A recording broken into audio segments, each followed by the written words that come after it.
So, the $1,000,000 question is, how do you define game? Now, all six of us we all come from different walks of life.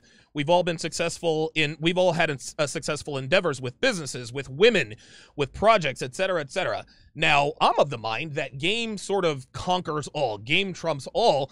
But let's face it, most people find this community because of struggles with women. And so we teach them to learn game. CGA, what is your definition of game, or is there, I mean, really and truly, is there a definition of game as far as you are concerned, and how can game be utilized in Greg Adams' world, in other words? Yeah, man, there's definitely a definition of game, but unfortunately, too many goofy people on the internet and YouTube have just really just tore down the meaning of game. And let me tell you something, as a person that, you know, they always say real recognizes real. Yep.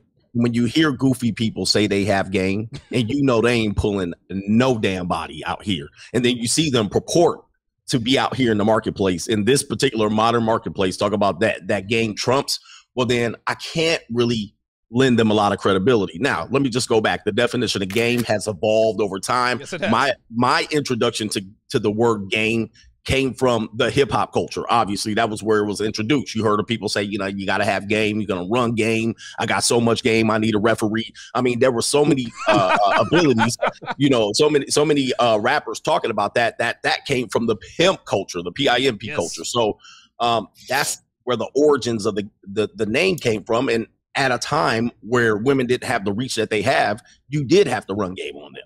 But now, in this particular modern time, game it's a whole different world. And I'm looking at it as a mature person.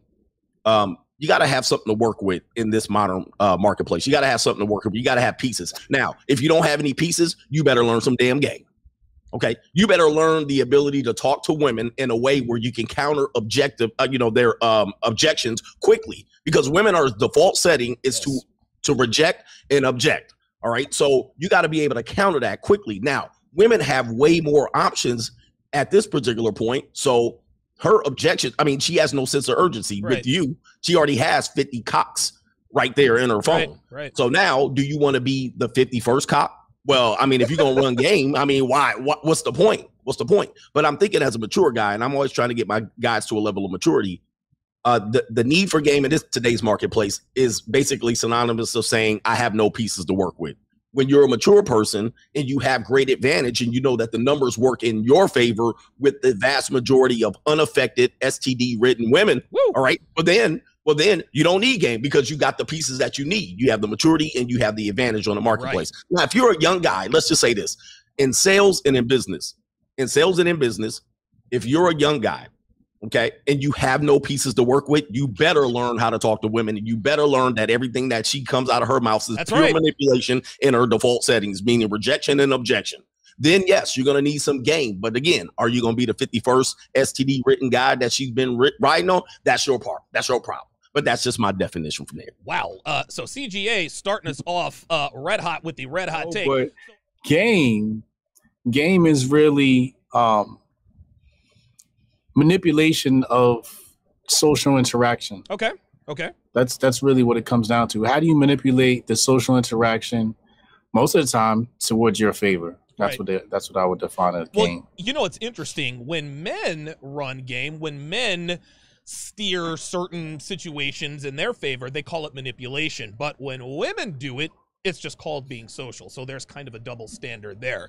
Oh, women are the best manipulators. Oh, yes. Listen, one of the 49 laws of Sharpe, and I forget which one this is if a woman is crying, if she has an audience of even one person, those are crocodile tears. The only time a woman's tears are genuine is when she is crying by herself. Otherwise, it's crocodile all day long. Fake Minister Jap, aka the rich man's Minister Jap, that's Lucario. You did a documentary called The Game Kings. There's a book over your head, How to Sleep with 2 Women a Day. How do you define game? Right. Now, well, the thing is, like, you know, in the documentary, that's actually why we did the documentary. First of all, was because, you know, we wanted to have something to where men could understand what game is. And what's interesting about the documentary, what's interesting about this panel is that you'll have similar ideas, but then also you have different ideas. Right. You understand what I'm saying? So, and even in the documentary, shout out to Rosebud, who's in the documentary, he said you could have 10 men and one question and 10 different answers, and they're all correct. Yes. You see what I'm saying? And so what happens is that when it comes to game to me really is just a strategy. It's a strategy to get what you want, a strategy to get from point A to point B. A guy like you in that environment, how would you define the word game according to the Book of Alpharonomy? Now, with me, as far as game goes, it's just really all about your environment, like you just stated. Okay. You know, everything is called a game: the pimp game, the dope game, the robbing game, a basketball game. You know what I'm saying? Everything's called the game. So it's really just about, in my opinion, taking your strengths and building those and using those to kind of carry the things that we call weaknesses, that I just like to call your normalcies, and using those, man, to attack the world as the best version of yourself. You can only get the best result if you attack the world as the best version of yourself. The problem is you got guys who come online and they're from a buttermilk environment, and they say, you know what? I'm not gonna take Lucario's information and use it. I'm gonna be Lucario. He's the only one that can be Lucario. No, you can't be. So a lot of times you see guys who are just forgetting the basis of game is to understand who you are, because you have to present the strongest version of yourself, and it's the version that you've been knowing the longest. Why try something different when you've been working on this thing, I mean, for better or for worse, for your entire life? So when it comes to women, I just believe that, you're not going to get every woman anyway. Right, of course. So you might as well be absolutely confident, because hell, you never know, man. She could be in a bad mood, could love your dirty drawers and be in a bad mood, Real man, because the dude she's with is a chump. And so you can't let anything affect your confidence. And the only way to do that is to be exactly who you are and build that into the absolute strongest version. You may be better at me at some things, but there's some things I'm going to trump you at. Okay. And that's the basis of my confidence, because those things, I'm going to trump almost everybody out. Now, EO, a lot of people I can't wait to hear the comment section, because, listen, let's just go ahead and address the elephant in the room. I'm the whitest black guy on the panel. You're the blackest white dude on the panel. So let's go on and get that out of the way now, right? I'm the black coach EO. EO is the white Donovan. Okay, that's out of the way. How does a guy like you define game? Because when I look at you, everything about you says, okay, this guy knows his shit. This guy's good with women. I've heard you talk. I've shaken your hand. But what does it mean to Everett Overton when someone says, I have game?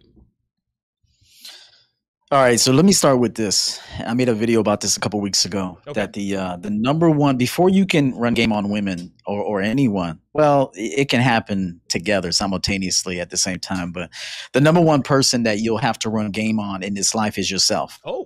Okay, because we're all subject to conditioning. We're born into this mess.